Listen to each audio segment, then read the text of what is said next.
dhisik gara-gara sanggeni.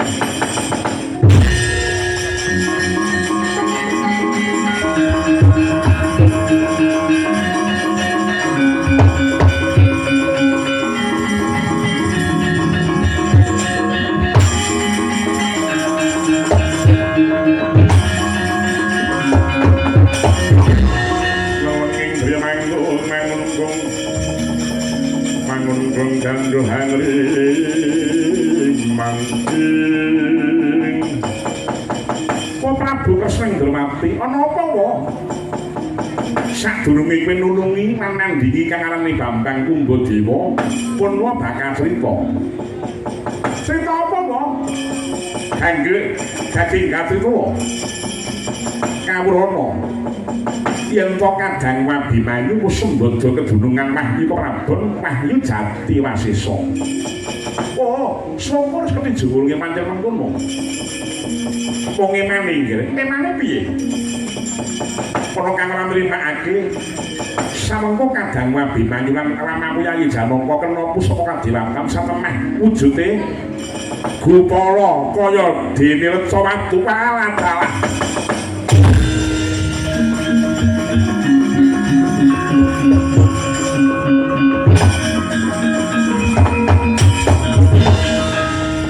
Jagat Dewa Bathara.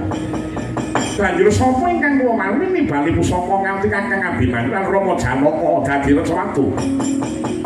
Ora liya jaba ya mung sayaning para sapa Kurawa. Anane Begawan Trilocana.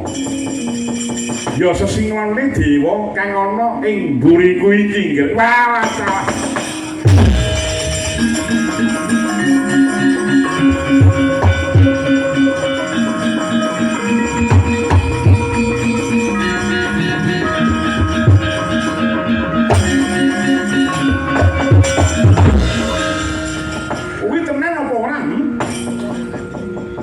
Kula kuwi sanggeni Kakang Abimanyu lan Kanjeng Rama Janaka mbok pulihke meneh apa Prabu Kulun nek mbok usadani mung aku sing saguh nandingi Bambang Kumbadewa nanging yen ora mungsuhmu ora mung Bambang Kumbadewa nanging Bambang sanggeni sing bakal nambahi wiranging Pukul Bronogoro. Waduh yen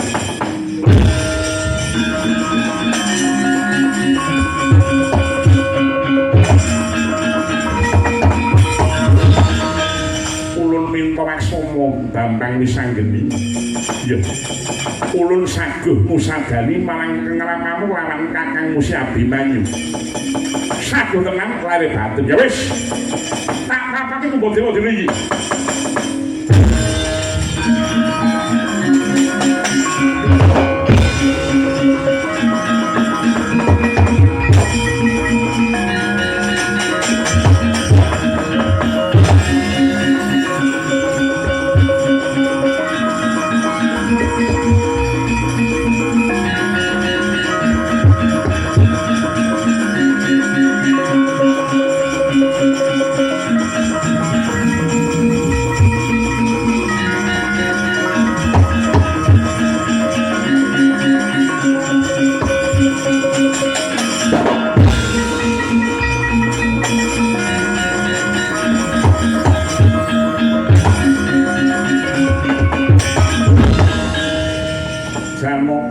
Gadireca Abimanyu semono jeneng kita Gadireca. Merga patraku sing kurang prayoga mula dene iki jeneng ulun bakal ngusadani marang jeneng kita pulih kadiri ngene nggih Kakang.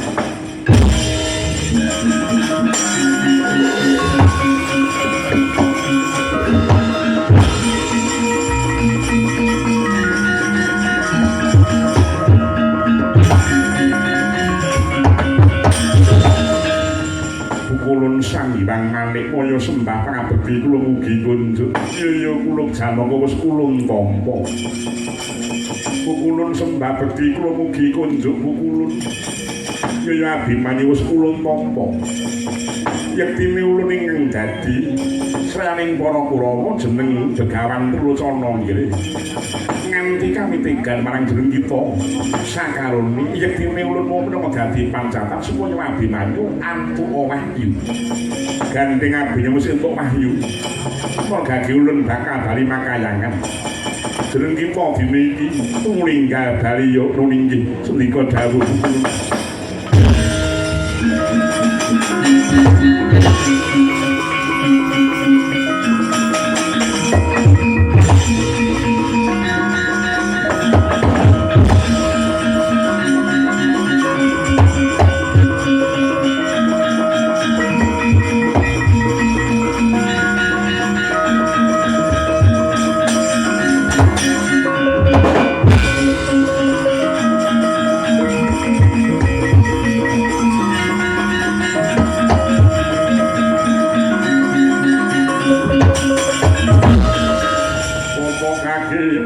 dipuniling ing pituturing ngong apa kuwi kang arane Bambang Kumbadewa dasar pranyata kowe iki mau sapa tepungke bae aku Bambang Wisanggeni Bloko Suto aku disayangi dening pun Sang Hyang Bathara Guru oh kuwi aja melu-melu cari kebulaten ayo kowe sumingkir belum semingkir yang kau wis gumlundung mesti kapuk mati dening aku Prabu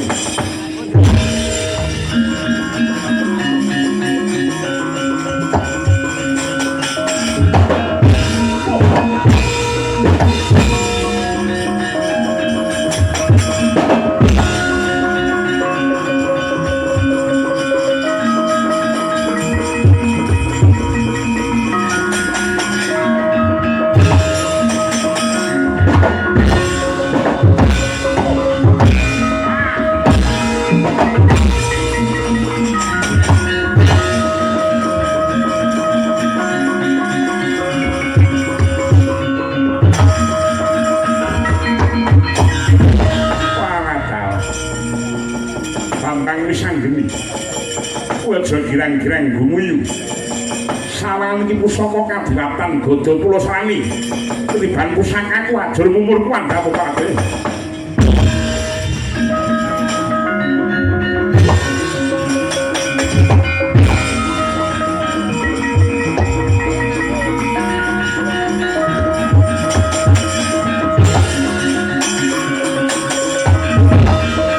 Bambang Kumbadewa sing duwe pusaka kadilatan namung kowe dhewe.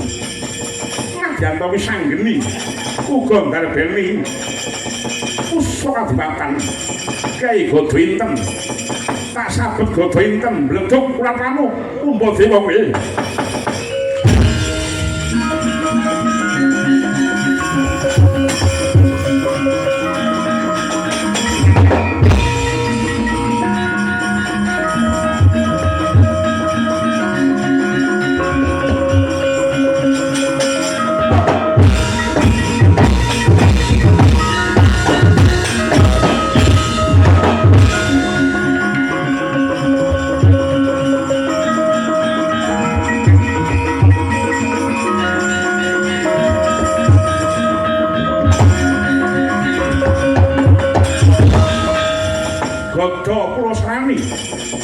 Nyang Gadawinten kekalipun satu pusaka kadipatan ingkang ageng kabiasanipun namung gedhe perbawane bebasan anggegerake bawana wauta elok ing kahanan tembuk ing pusaka kalih mijil cahya mubyar murut kaya bledhek tetarungan anyalangi swara jemegluk Gada Pulo Srani lan Gadawinten srena saking pandulu yektine bali mring asal kamulani dene Bambang Kumbadewa konta bakal satri wujud Begawan Durna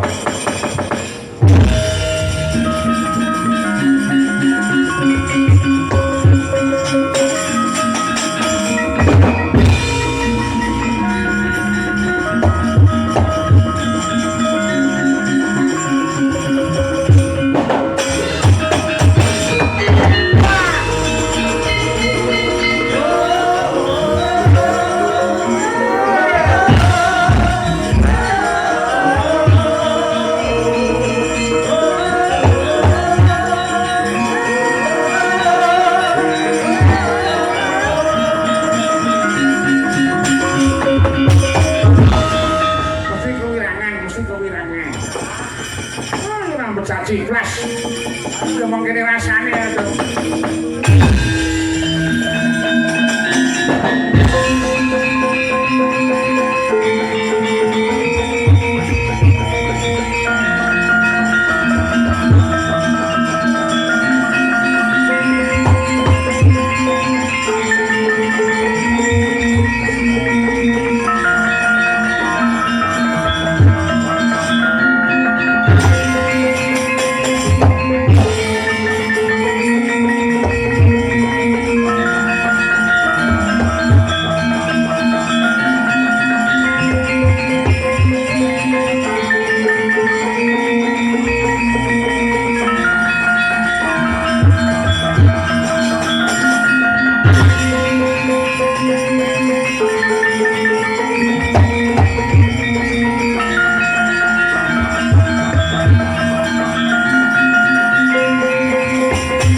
Wisanggening lawan sira Mabiman.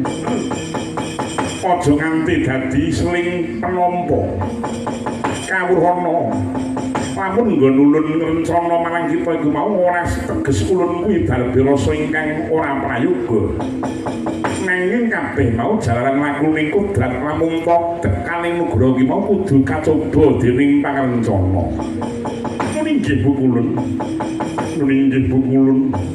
Titah ulun gawe wisanggeni dakating panrima ulun dene kita wis bisa mungkasi karya eyang ulun ya ora daca rasane ngatiku awit pusaka paringaning kula sanggan meneng kanggo wujud pangawakane mahyu aran godho intem samengko wis musna sirna saka tanganku kula Bambang wisanggeni aja dadi atimu sejatine ulun uga bakal maringake kanugrahan marang jeneng kita wisanggeni.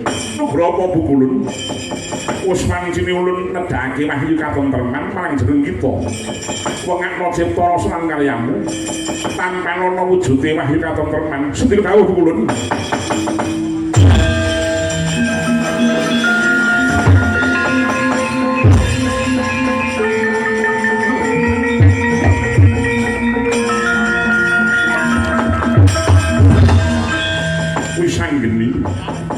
Sejatine jeneng kita ki mau dadi gawe wahyu katentreman kang bakal ndayani bawana.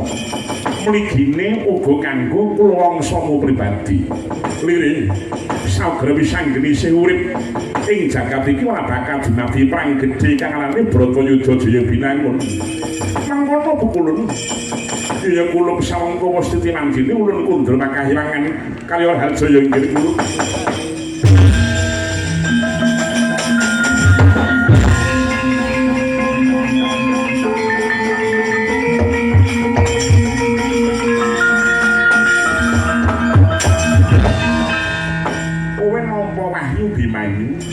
Wahyu Prabon nulinggih wo Bimanyu nampa wahyu Prabon wisanggeni nampa wahyu katentreman. Iya wo, ya mungkin tak kandhani ya rikala semana kuwi mau kakangmu Gatotkaca Antaja lawan Antasena kuwi mau binalang harat dening Begawan Trulocana ingkang dumadi saka Bathara Guru. Nah terus golek ana cah telu ki mau. Aduh. Kene ngendi mau? Gendho iku to ning. Ora doh papane saka kene metu ndek malah dadi digerengi wong pirang-pirang ora gelem golek iki kok. Ora mulih mung ora kok. Iya ya.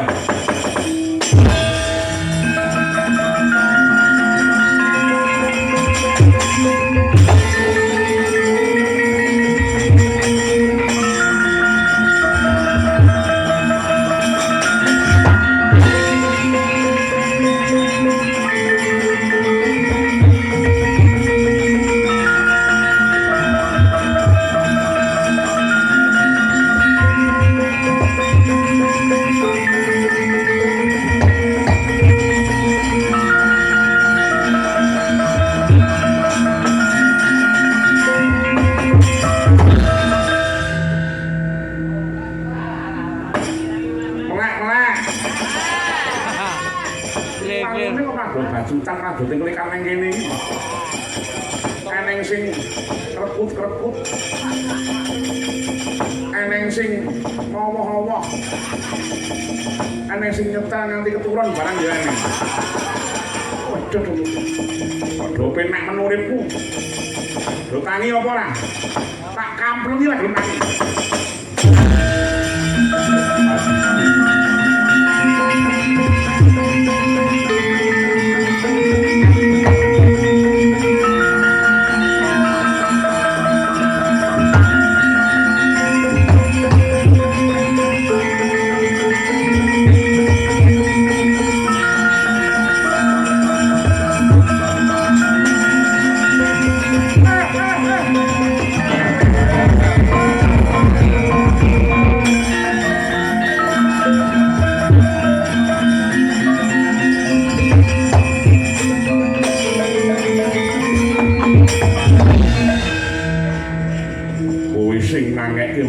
Kakang iya mergo rikala semana kuwi dibalang-balang dening pendhita Begawan Trulucana iya banjur pawartane sing nampa Wahyu Prabon sapa Kakang Abimanyu dene aku Wahyu napa Wahyu katentreman oh bengi iki dadi lakone iki loro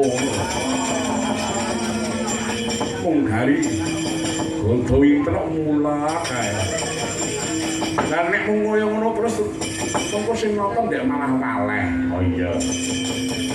Syukur sepi jemurung. Kowe tekan kene ngopo malah? Kula niki mujungke ngeten. Lho niku wong tuwa niku aja disepelekke karo bocah-bocah niku. Kula kang mriki mung ndedonga ngersani Gusti, mugi-mugi kanthi wontenipun ringgitaning dalu menika warga grobogan sedaya kemawon pinayungan ing kalahayan katentreman kawijengan murah sandang murah pangan. Pinaringana kesehatan pandang umur lan mulya saturun-turunipun. Kan kantun kula anggenipun kaya kewajiban kathah kekiranganipun nyuwun pangapunten saageng-agengipun. Bapak Bupati, Bapak Wakil lan sedaya stafipun pinaringana wilujeng, pinaringana rejeki ingkang agung saged nyepeng dhateng kendali ning pemerintahan wonten ing grobogan mriki kanthi welas asih dhumateng kawulanipun. Pangunjuping atur kula, pitik walik campur Sakmana lan